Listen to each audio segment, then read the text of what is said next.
Coucou Émilie, j'arrivais pas à me connecter. J'avais pas du tout de réseau.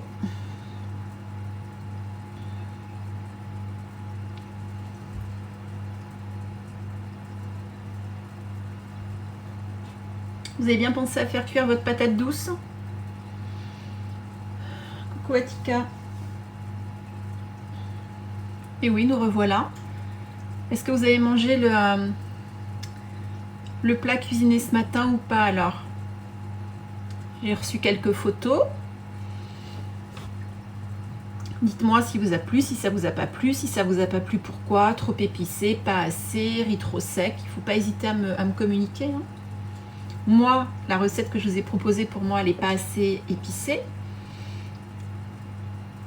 En tout cas, pour mon palais. Hein.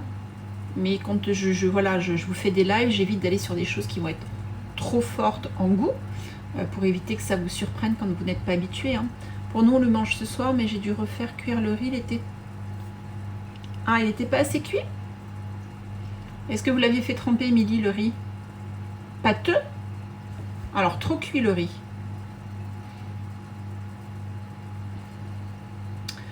Est-ce que tout le monde a fait cuire sa patate douce?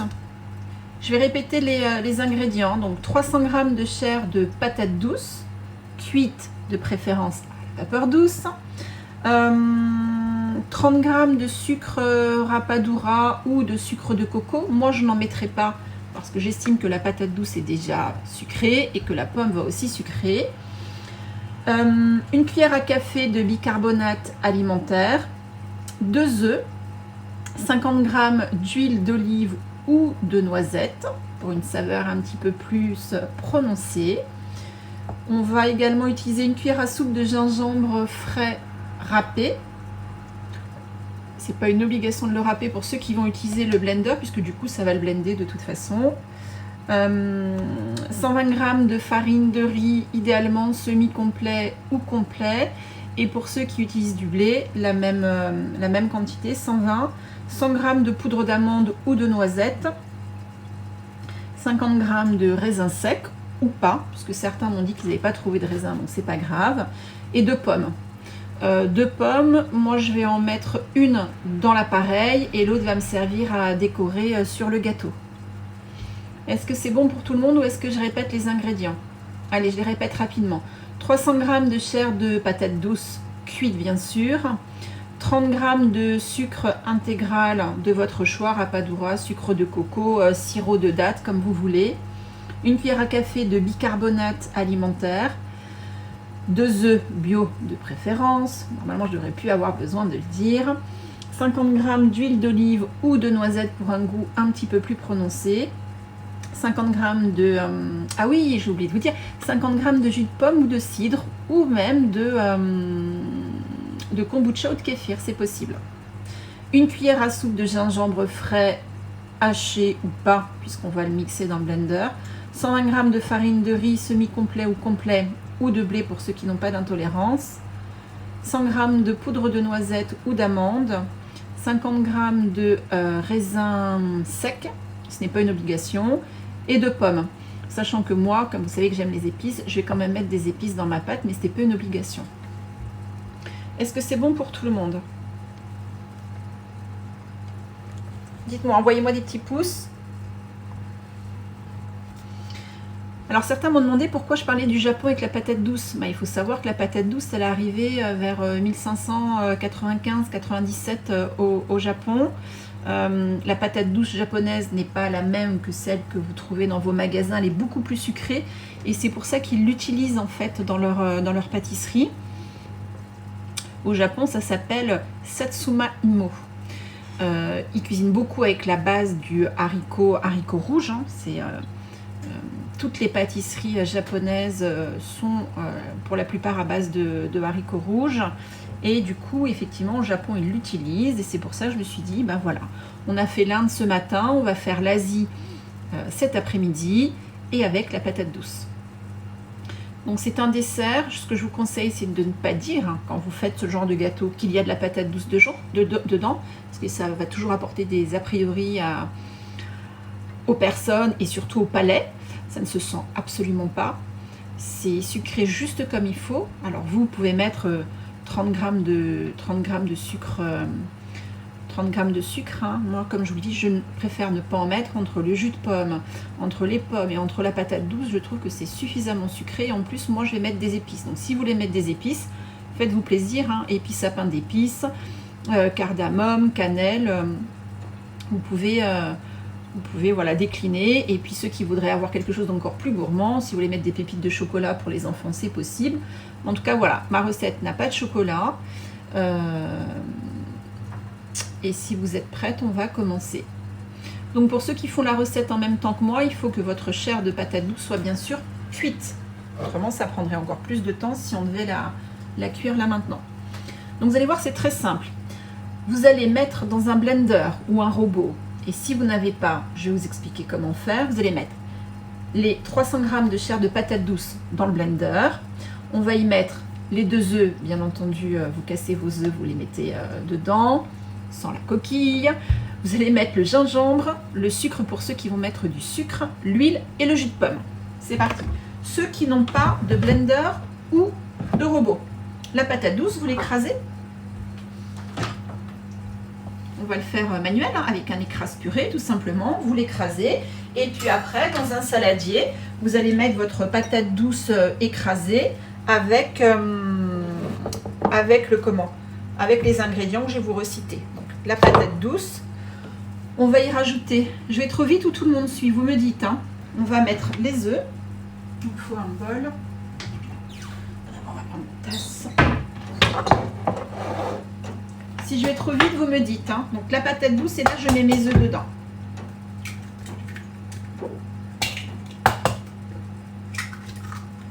Bien sûr, mettez votre four à préchauffer à 180 degrés. Hop, ça y est, mon lien est chaud. Si vous n'utilisez pas le four, alors moi je ne vais pas utiliser le vitaliseur parce que j'ai mes yaourts qui sont en train de fermenter. Ceux qui n'utilisent pas le four peuvent utiliser le vitaliseur. À ce moment-là, vous mettez l'eau à chauffer. Donc, une fois que j'ai mis les œufs, je vais mettre le gingembre. Alors, le gingembre, c'est comme ce matin. En fonction de votre palais, un petit morceau, un plus gros morceau.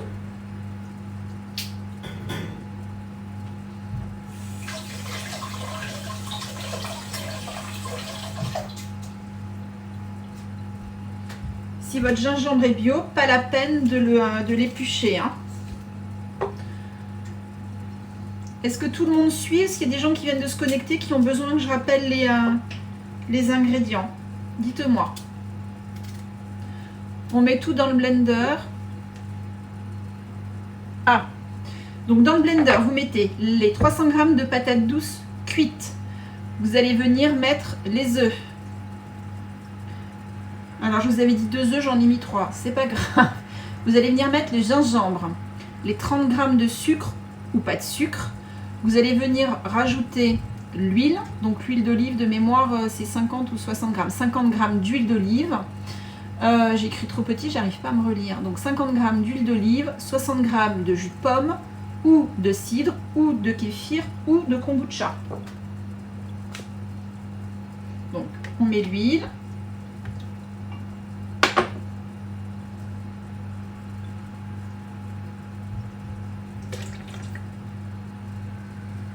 Est-ce que tout le monde me suit? Dites-moi.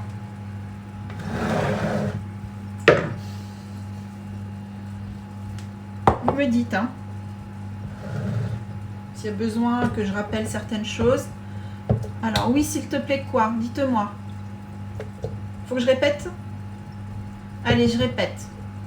300 g de pommes de terre cuites, dans laquelle vous allez mettre 2 œufs. Moi, j'en ai mis 3. Je me suis trompée, mais c'est pas grave du tout. Ensuite, vous mettez un morceau de gingembre en fonction de votre palais, plus ou moins gros. Entier, haché, râpé, comme vous voulez. Vous mettez les 30 g de sucre. Moi, je vous le rappelle, je n'en ai pas mis, c'est normal. Je ne mets pas de sucre dans cette recette. J'estime que c'est suffisamment sucré. L'huile, 50 g d'huile, 60 g de jus de pomme, cidre, kéfir ou kombucha.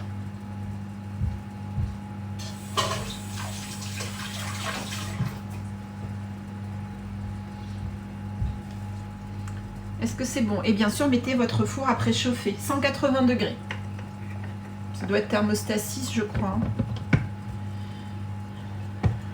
et on va passer au blender. Pour ceux qui n'ont pas de blender ou de robot, bah, vous écrasez votre patate douce au presse-purée à la fourchette. Vous mettez tous les ingrédients que je viens de citer dans un saladier, vous mélangez tout. C'est bon pour tout le monde? Attention, je vais faire du bruit.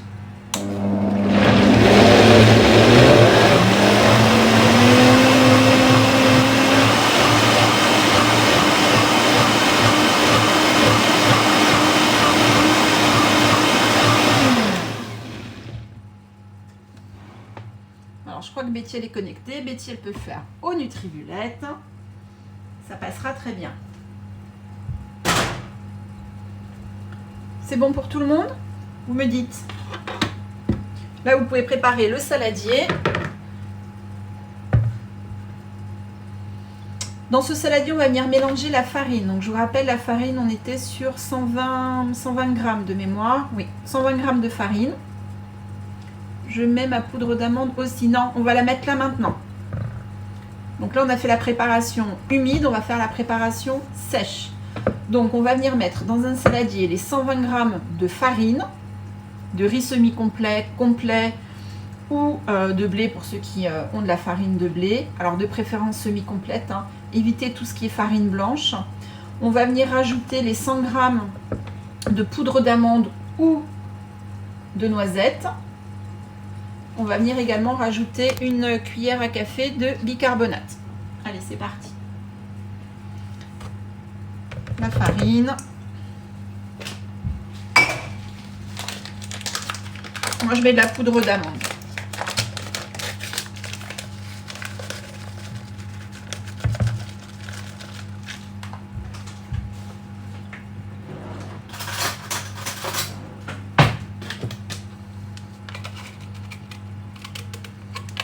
Donc le bicarbonate, c'est l'alimentaire. Hein. Vous ne mettez pas du bicarbonate ménager. Hein. Farine de sarrasin. Je vais être très honnête, Atika, j'en ai jamais fait que la farine de sarrasin. Je voudrais pas que ce soit amer. Parce que si tu mets que de la farine de sarrasin, ou alors tu coupes éventuellement avec une autre farine. Donc, une cuillère à café de bicarbonate. C'est bon, tout le monde suit? Donc dans le saladier, il fallait mettre la farine, la poudre d'amande ou de noisette, le bicarbonate et on va venir mettre les raisins secs. Si vous n'avez pas de raisins secs, c'est pas grave. Hein. Moi, j'avais été en reprendre au vrac.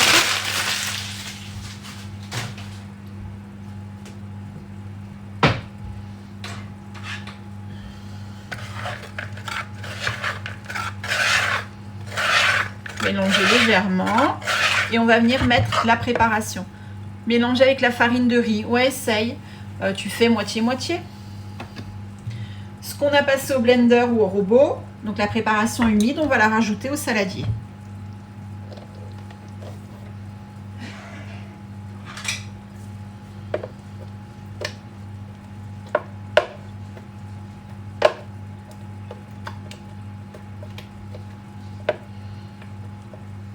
Bien les parois du blender parce qu'il reste plein de préparation dedans. Est-ce qu'il y a des questions? Dites-moi. N'oubliez pas de mettre le four à préchauffer à 180 degrés.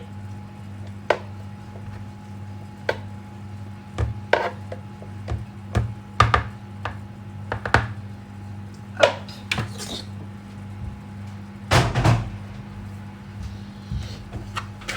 Et là, vous mélangez.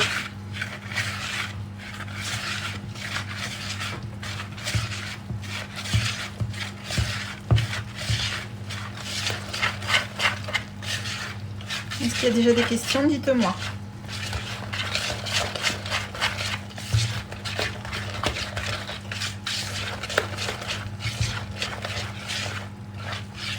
Si vous n'avez pas de pommes, si vous voulez mettre des poires, c'est possible. Hein.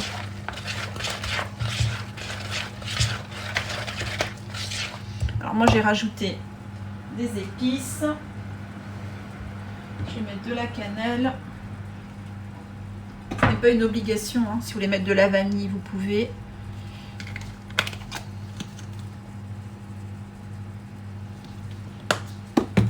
J'adore la cannelle, j'en mets partout. La cuisson est meilleure vitaliseur au four. Au four, Si tu saupoudres un petit peu de sucre comme ça au dernier moment sur tes pommes, ça va les faire caraméliser. Au vitaliseur, tu auras quelque chose de plus moelleux à choisir. Moi, je ne vais pas pouvoir utiliser le vitaliseur parce que j'ai tous mes yaourts qui sont en train de fermenter dedans. Donc, je vais le faire au four. Que fait-on avec la pomme? On va venir la mettre. Donc là, vous mélangez bien ce qu'on appelle l'appareil et la pomme. Alors, soit vous faites uniquement de la pomme en décoration sur le gâteau, soit on fait moitié-moitié. Moi, je vais en mettre dans la pâte, dans l'appareil, en petits dés. Et puis le reste, je vais le passer à la mandoline et je vais venir décorer le gâteau. Est-ce que la farine de patate douce peut remplacer la chair de patate douce? Non, on n'aura pas du tout la même texture.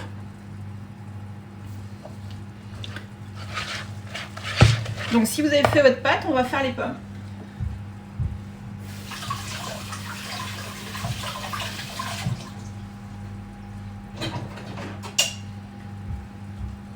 Donc vous prenez une pomme et vous coupez des petits morceaux dans votre pâte, mais c'est pas une obligation. Moi je trouve que c'est plus sympa avec les morceaux de pommes dedans.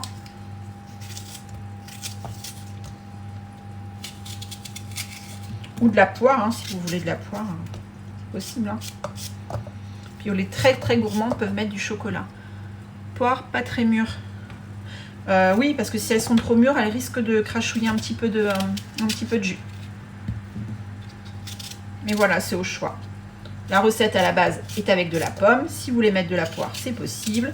Et comme je vous dis, les gourmands peuvent mettre des petits morceaux de chocolat ou des pépites de chocolat à l'intérieur.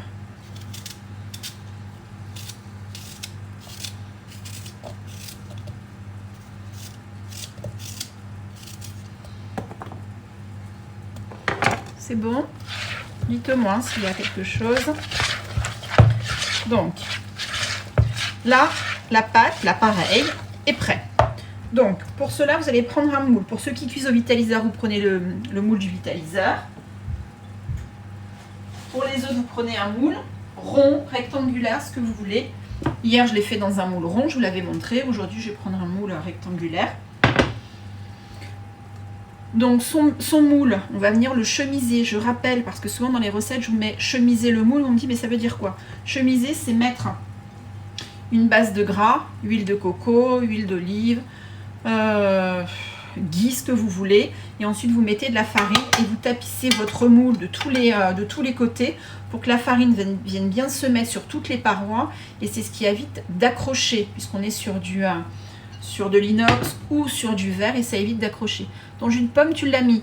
Oui, Atika, le jus de pomme, il était mis dans la préparation liquide. Donc si tu ne l'as pas mis, bah, c'est pas grave, là tu le mets dans ta pâte et tu remues. Là, ah oui, bah là mes pommes elles sont bio, hein. Je suis allée chercher la guinguette juste après le live de ce matin parce que j'en avais plus.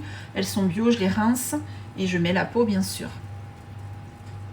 Peut-on remplacer par du potimarron?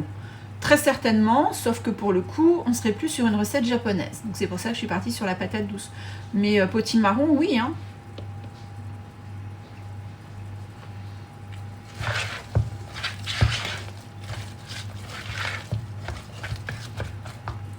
C'est bon pour tout le monde? Allez, moi je mets dans le moule.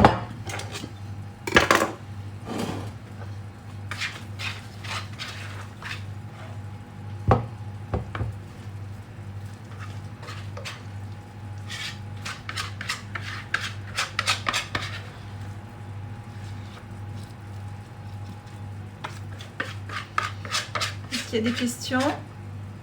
Non?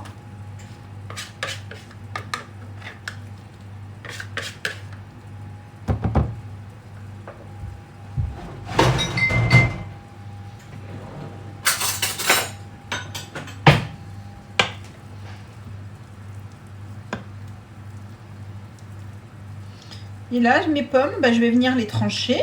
Alors moi, je vais utiliser la mandoline. Je vous en avais pas parlé hier soir dans les ustensiles indispensables en cuisine, mais la mandoline, ça fait partie des ustensiles vraiment à avoir.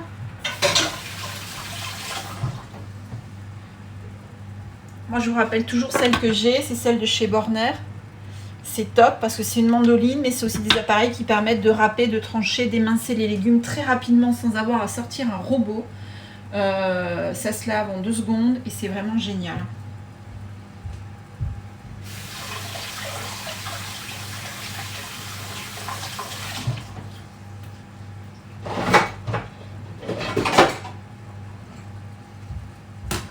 Donc, vous tranchez votre pomme à la mandoline ou pas. Attention aux doigts pour ceux qui utilisent la mandoline. On regarde toujours ses doigts quand on utilise une mandoline.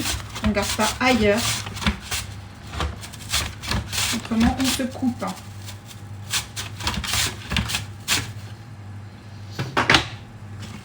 Une fois que vous avez fait vos tranches, vous les recoupez en deux pour pouvoir venir en fait décorer directement sur la pâte.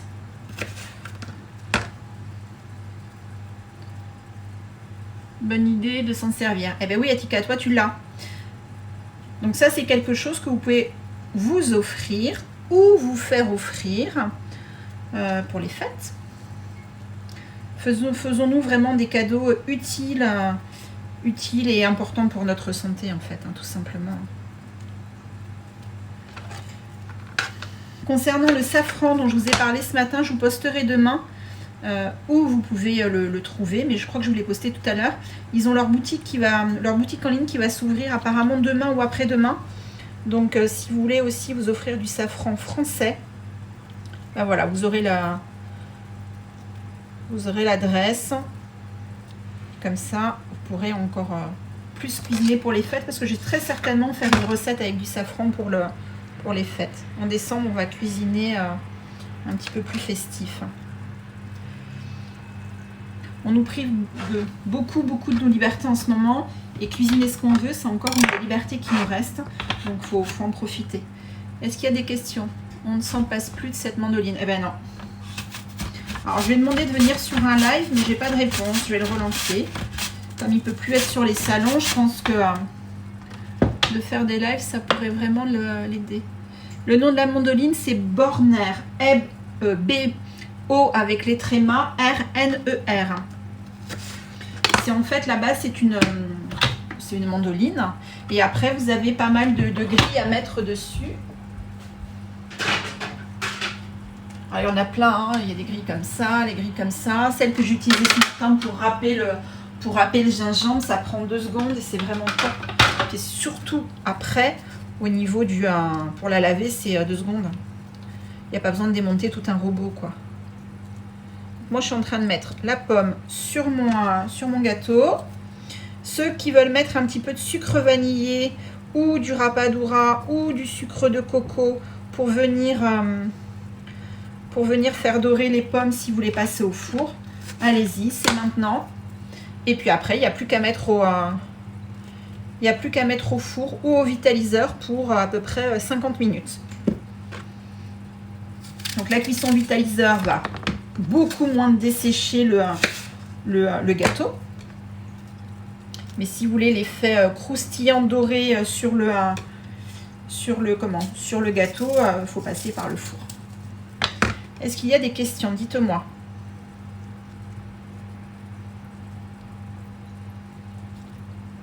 Dites-moi parce que ça y est, c'est fini, il n'y a plus qu'à enfourner. Donc à peu près, oui, 50 minutes de cuisson, ce qui veut dire que 4h15, vous êtes... 4h15, vous laissez un petit peu refroidir. Moi, je le préfère froid. Mais juste tiède, vous l'avez pour le goûter, là. Est-ce qu'il y a des questions? Au four, 50 minutes. 50 minutes à 180 degrés. Vous contrôlez quand même hein, qui ne brûle pas trop. Moi, c'est un four à chaleur tournante. Mais vous contrôlez quand même de temps en temps, voilà, hein, qui brunissent pas trop. S'il brunit trop, bah, vous mettez une feuille de papier cuisson sur le dessus pour qu'il continue de cuire. Vous connaissez la technique, hein, vous mettez un couteau, une lame sèche à l'intérieur. Si la lame ressort, une lame sèche, une lame de couteau à l'intérieur, si elle ressort sèche, c'est que c'est bien cuit. Est-ce qu'il y a des questions? Dites-moi.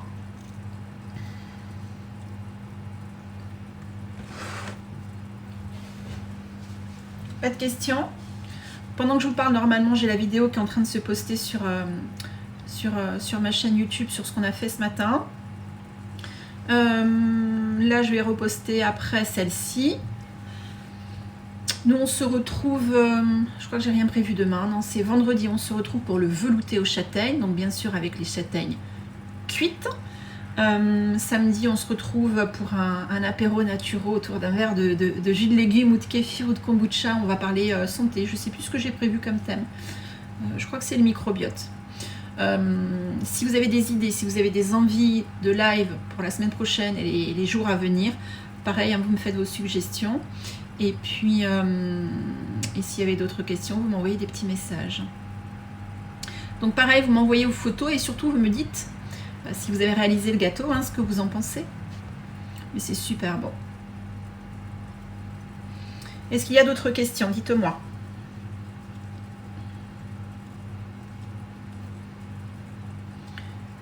C'est au four. Bon, apparemment, tout le monde l'a mis au four. Super. Donc 50 minutes, un petit peu moins suivant la puissance de vos fours. Le vitaliseur, normalement, c'est 50 minutes.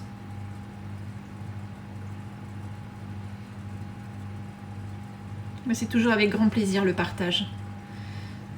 Le nom de la chaîne YouTube, c'est le même compte qu'Instagram. C'est Mes Conseils Naturaux, tout attaché. Donc on se retrouve vendredi. J'ai plus l'heure en tête.